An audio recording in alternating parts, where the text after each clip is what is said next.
Hello, my name is Katherine Leight, and I am the Associate Chair of the Chemistry Department and a Senior Lecturer of Organic Chemistry at IIT. So, as a Senior Lecturer of Organic Chemistry, I teach both organic chemistry in the lab and in the classroom.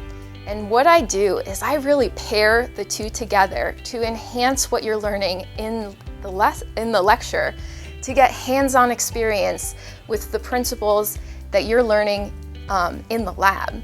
And so how I do this, when you're learning about substitution reactions in lecture, in lab, we're doing those reactions and you are seeing firsthand whether those reactions are fast or slow and how they work. When we're doing elimination reactions, again, we're doing those in the lab and you are getting hands-on experience with analytical instruments and organic glassware to really figure out how these reactions work and getting first-hand experience as to in organic chemistry. And so that's our lab, but in lecture, if I really still take that hands-on approach in my lecture as well.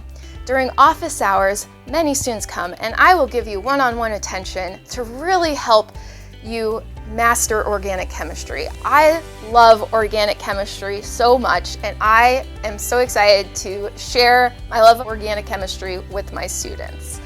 And I think it does come across well. We in organic chemistry, or in office hours, we work one-on-one together. I really help you make sure that you understand what you're learning and you will master organic chemistry.